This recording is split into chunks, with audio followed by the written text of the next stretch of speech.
Je suis Juliette Dargan. Depuis toute petite, j'aime écrire des histoires originales. Je suis aussi musicienne et chanteuse.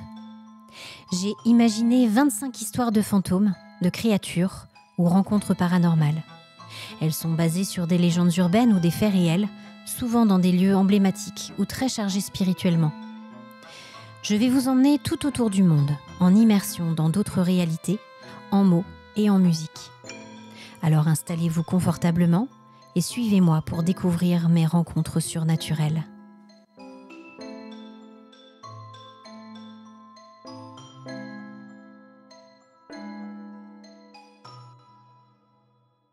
Vous écoutez Rencontres surnaturelles de Juliette Dargan.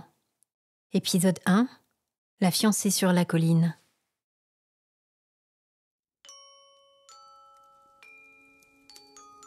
Tout au long des âges et partout dans le monde, de nombreux témoignages de personnes ayant croisé la route d'une dame blanche ont été recensés.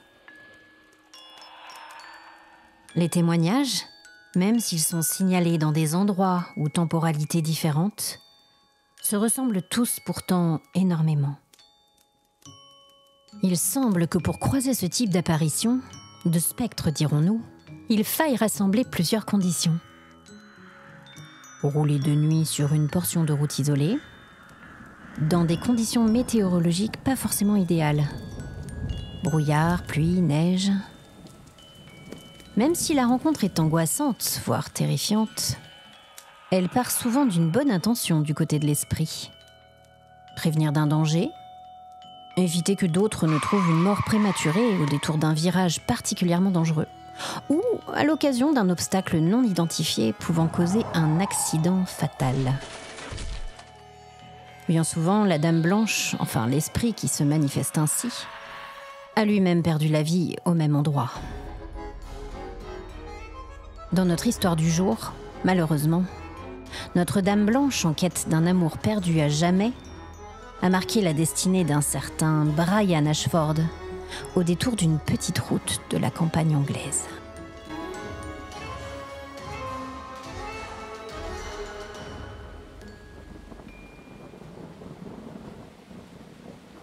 Brian, jeune médecin de 30 ans, venait tout juste de s'installer dans la ville de Chatham dans le Kent. En temps normal, il n'aurait jamais choisi de partir habiter à la campagne. Mais il avait vécu une histoire d'amour assez tragique récemment qu'il avait bien du mal à oublier. Sa fiancée Kate, dont il était éperdument amoureux, avait péri dans un accident de la route seulement quelques jours avant leur mariage. Ils s'étaient rencontrés sur les bancs du lycée et ne s'étaient plus jamais quittés depuis. Ils avaient emménagé dans une jolie petite maison de la banlieue est de Londres qu'ils avaient achetée ensemble. Brian avait obtenu son diplôme peu de temps avant son mariage.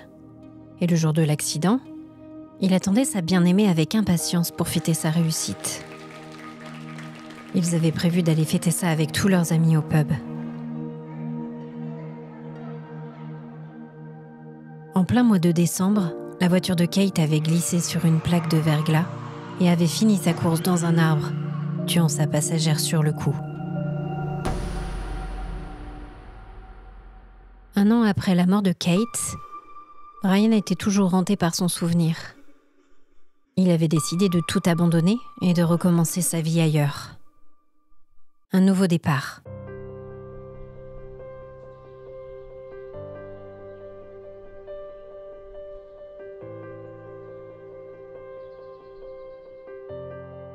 Une petite annonce publiée par la mairie de Chatham dans le Kent, à 50 km de Londres, avait attiré son attention. La petite ville, connue dans son histoire pour ses chantiers maritimes, cherchait à attirer plusieurs médecins. La ville offrait un cabinet flambant neuf à un loyer plus qu'abordable, une aide à l'installation et un logement de fonction offert pendant 5 ans. Une jolie petite maison sur les hauteurs de Bluebell Hill, un lieu touristique et pittoresque à 2 pas de Chatham. Idéal pour reprendre goût à la vie, Brian n'avait pas réfléchi très longtemps avant de sauter le pas.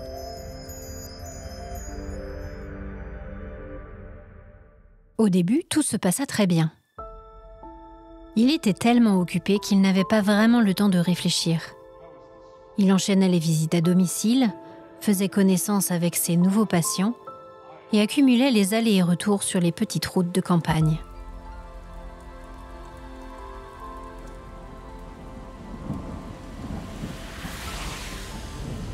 Les kilomètres ne le dérangeaient pas, et les paysages du Kent étaient à couper le souffle.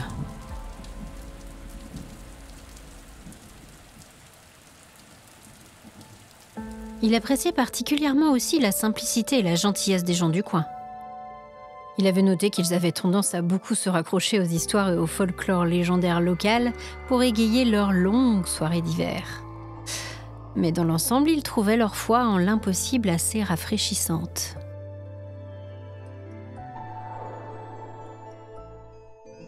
Par exemple, il avait souri quand il avait découvert que certains de ses patients assez âgés croyaient encore aux fées et aux sorcières. On lui avait même offert une sorte d'amulette quand il avait visité la ferme d'un de ses premiers patients. C'est pour vous, docteur. Bon, il avait accepté par politesse, mais ça l'avait fait doucement sourire tout de même.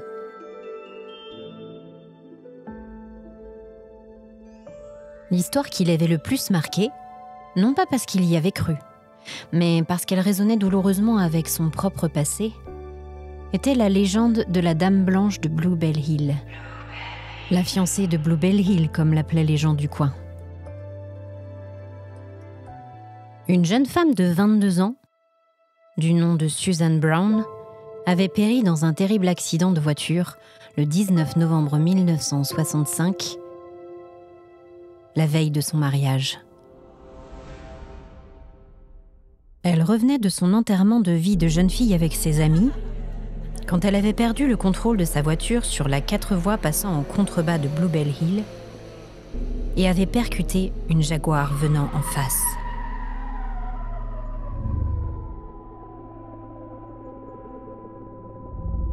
Patricia, l'une des amies de Suzanne, était morte sur le coup dans l'accident. Suzanne et Judith, quant à elles, avaient succombé à leurs blessures dans les 2 jours qui suivirent au West Kent Hospital de Maidstone. Selon les rumeurs locales, on pouvait voir le fantôme de Suzanne errer le long des chemins. Vêtue de sa robe de mariée, elle tentait d'avertir les conducteurs imprudents, ou peut-être était-elle à la recherche de son fiancé, selon les avis de chacun.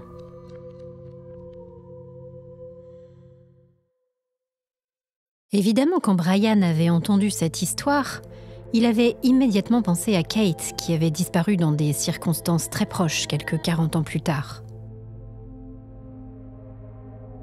La coïncidence lui avait tout d'abord laissé une sensation de malaise qu'il avait vite effacée, à grands coups de pinte, en allant passer la soirée au pub local. Sa tête l'avait bien fait souffrir le lendemain. Mais la douleur avait presque réussi à anesthésier le trou béant au milieu de sa poitrine.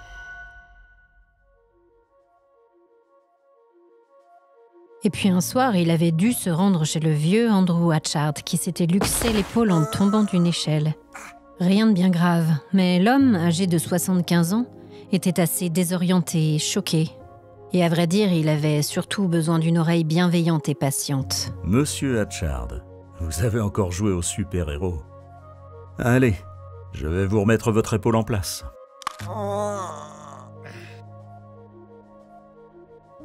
Le thé de réconfort de fin d'après-midi avait été suivi d'un petit verre de liqueur, puis par un autre, et encore un autre.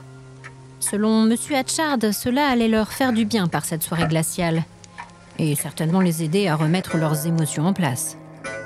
Bref, il était près de 2h du matin quand Brian, après avoir gratté un peu le pare-brise de sa voiture, quitta la ferme perdue dans la campagne.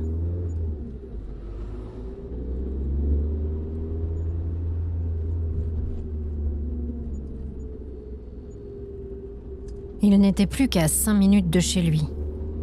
Il savait qu'il n'avait plus qu'à suivre la longue route qui traversait la forêt avant de monter la colline. Et il pourrait enfin se mettre au chaud pour une bonne mais courte nuit de sommeil.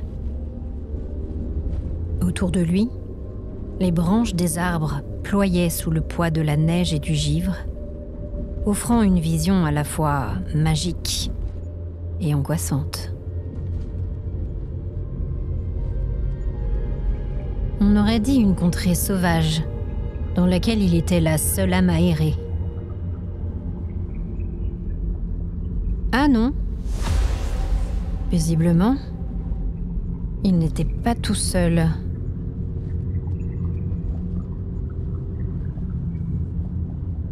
Il venait d'apercevoir un mouvement devant lui, le long de la route vers la congère gelée. Il écarquilla les yeux. Il n'arrivait pas à y croire.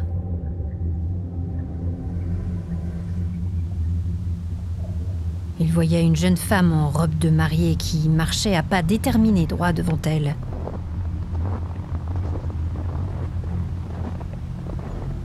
Ses pieds nus s'enfonçaient dans la neige, laissant de petites traces fines, vite recouvertes par le vent et les flocons qui recommençaient à tomber.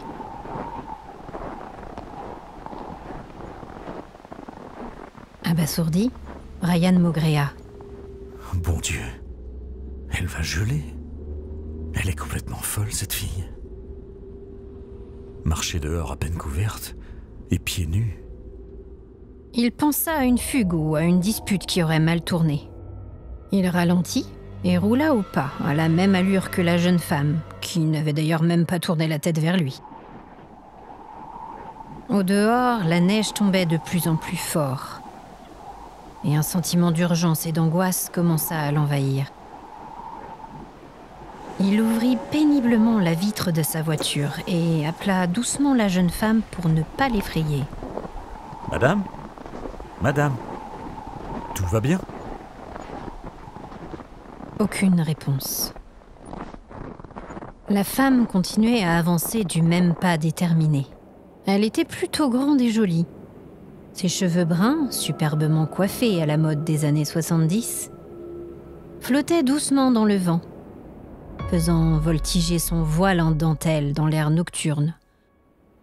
Elle portait une robe de mariée d'un modèle un peu suranné, d'un blanc éclatant. Sa main était serrée autour d'un gros bouquet de roses d'un ton pâle. Elle se tenait de profil et Brian ne parvenait pas à bien distinguer les traits de son visage.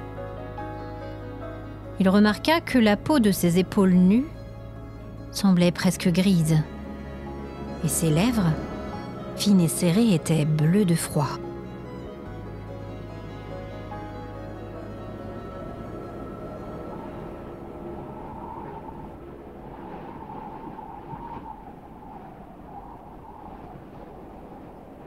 Elle était clairement en train de geler sur place. Et elle continuait à l'ignorer superbement. Pouvait-on être inconsciente à ce point ? Brian décida d'en finir. Il n'avait pas demandé à rester là, à grelotter. Il avait eu une longue journée, il était fatigué, et il n'avait qu'une envie, retrouver son lit chaud et douillet. Il avança un peu plus rapidement pour dépasser la femme, puis arrêta la voiture.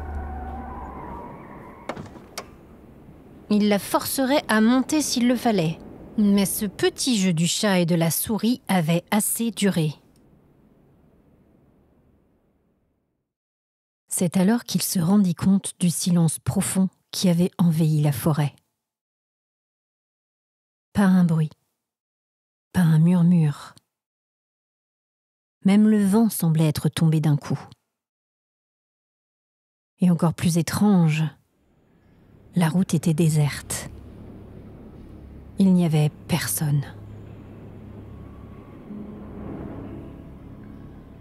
Surpris, Brian regarda autour de lui et fit quelques pas vers l'endroit où il avait vu la jeune femme en dernier.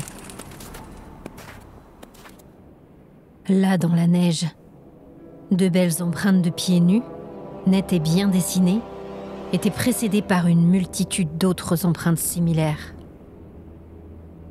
Elles indiquaient bien que quelqu'un s'était trouvé là. Mais les traces s'arrêtaient brutalement, exactement là où il avait vu l'inconnu en dernier. Malgré ses recherches attentives, il n'y avait plus aucune trace, ni sur la route, ni même aux alentours. Avec cette neige épaisse et collante, si elle avait couru pour se cacher parmi les arbres qui formaient une masse végétale de chaque côté de la route, il aurait repéré sa progression. Mais il n'y avait rien. La femme semblait s'être tout simplement évaporée. Par acquis de conscience, il l'appela quand même pendant de longues minutes. « Madame ? Madame ? Vous m'entendez ? Hé, oh ! Je suis médecin. Je veux seulement vous aider. Madame !» Peine perdue. Après plus de 20 minutes à appeler et à chercher, il était transi de froid et plus inquiétant. Il sentait une lourde torpeur le gagner. Il décida d'abandonner et de rentrer chez lui.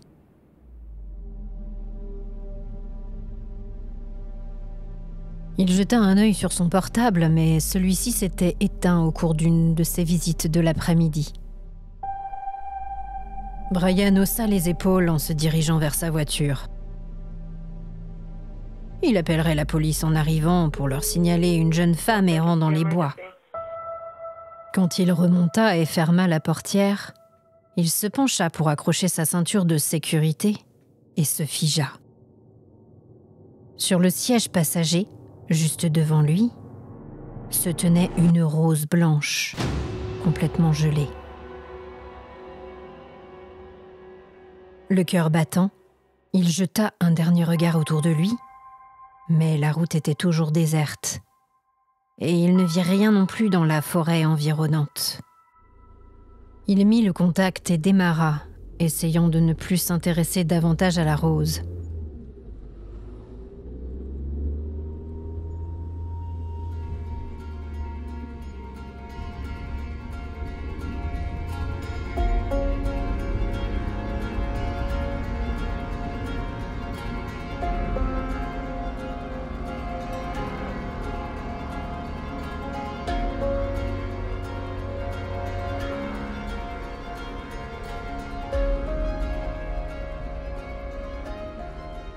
Arrivé dans son garage, il éteignit le moteur et contempla le siège passager.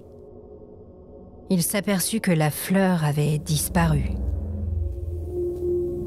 Il en fut presque soulagé et se dit qu'il avait dû rêver toute cette histoire. Il était épuisé. Il avait très peu dormi la veille et le petit verre de liqueur n'avait pas aidé.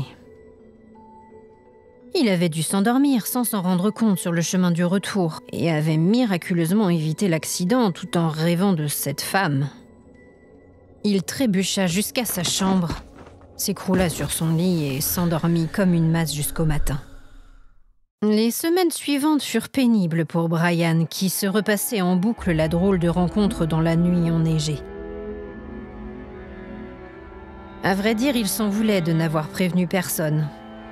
Mais il lui semblait avoir rêvé toute cette histoire.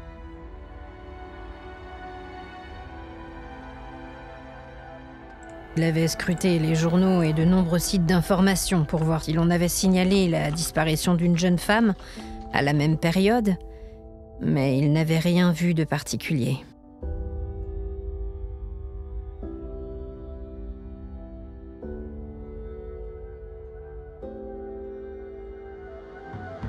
Il se sentait aussi de plus en plus fatigué, irritable et angoissé. C'était comme si quelque chose de pesant le guettait.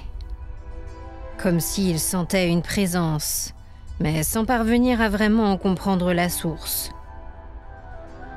Il ne cessait de repenser à cette femme le long de la route. Et plus il y pensait, plus il angoissait. Une nuit, après s'être réveillé en sursaut, il émergea d'un de ces cauchemars qui le tourmentaient depuis cette rencontre insolite. Son cœur s'arrêta presque quand il distingua au fond de la pièce une silhouette féminine, blanche. Des cheveux bruns bien coiffés, encadrant un visage aux traits fins dont il ne parvenait pas vraiment à distinguer les contours. Quand il sortit de sa stupeur, il se rua hors de son lit en criant « Qui êtes-vous? Qu'est-ce que vous faites chez moi ?» Mais quand il arriva à l'endroit où il avait vu la forme, il n'y avait rien, à part sa chemise blanche de la veille, déposée à la va-vite sur le dossier de la chaise devant son bureau. Il passa une main sur son visage. Il hallucinait complètement. Il replia correctement le vêtement, puis se remit au lit et finit par se rendormir.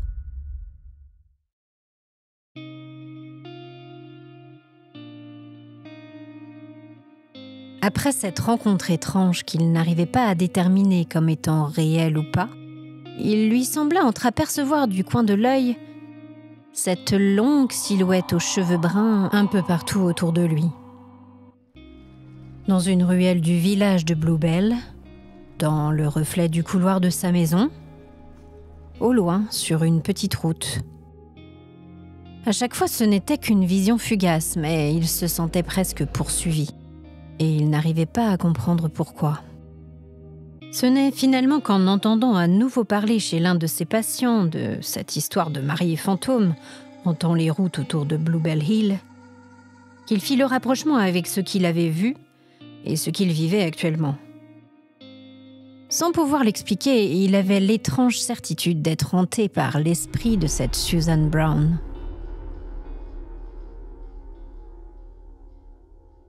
Le lendemain, il se renseigna et lut tout ce qu'il put sur l'accident qui avait eu lieu plus de 40 ans plus tôt. Il finit par tomber sur un portrait de la jeune femme et il n'en crut pas ses yeux. La photo illustrait un article détaillant la tragédie. Susan Brown y était représentée pleine de vie, confiante et assurée dans un avenir heureux et prometteur.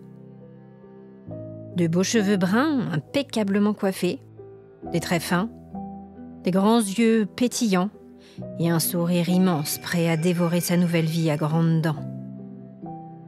Il n'y avait plus aucun doute.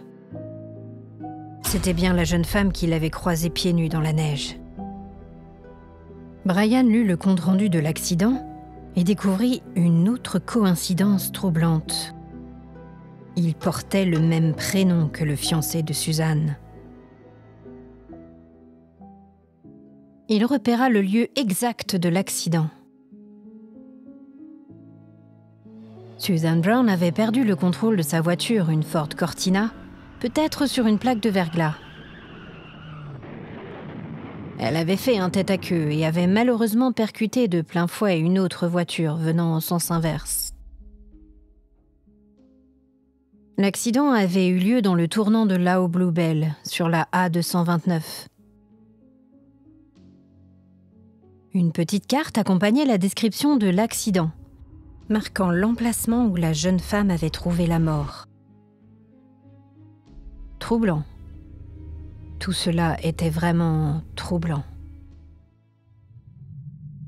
Peut-être est-ce la curiosité qui le poussa à emprunter la nuit même le trajet exact qui s'était montré fatal pour la jeune Suzanne et ses amis. La curiosité ou la fatigue. Toujours est-il que Brian ne chercha même pas à raisonner son attirance, presque obsessionnelle pour cette affaire, et cette jeune femme morte depuis plus de 40 ans.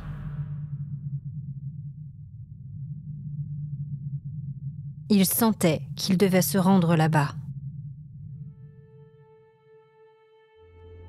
Il faisait nuit noire quand il approcha de l'endroit. Il savait que cela avait eu lieu juste après ce grand virage. Il releva les yeux et là, sur la banquette arrière, dans la pénombre de l'habitacle, il vit une grande silhouette fantomatique le contempler fixement. Sans s'en rendre compte, comme envoûté, il appuya sur l'accélérateur, les yeux toujours rivés sur la femme à l'arrière. Il aborda le virage beaucoup trop vite. Et la voiture dérapa, n'ayant plus d'adhérence sur la route verglacée.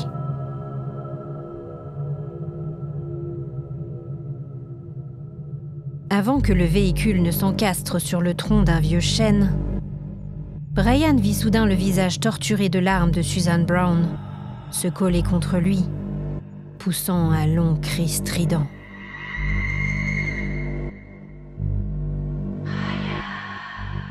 Fut le dernier son qu'il entendit avant de glisser dans l'inconscience, puis dans la mort.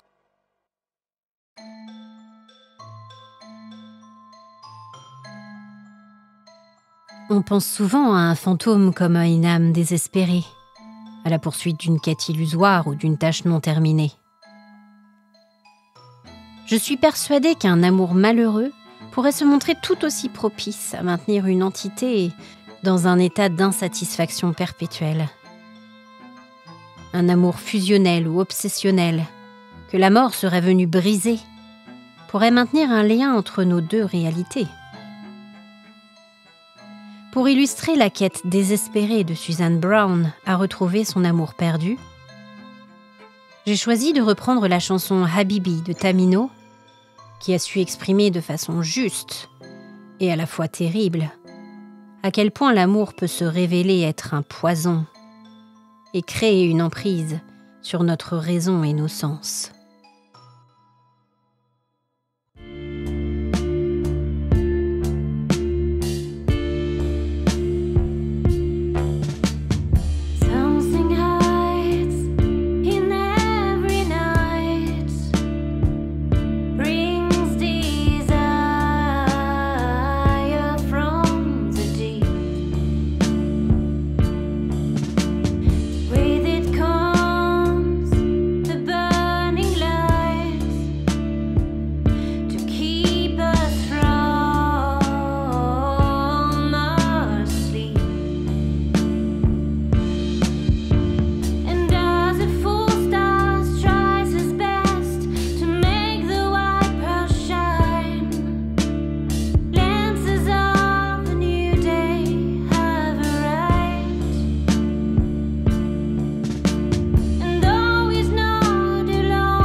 Merci d'avoir écouté Rencontre surnaturelle de Juliette Dargan.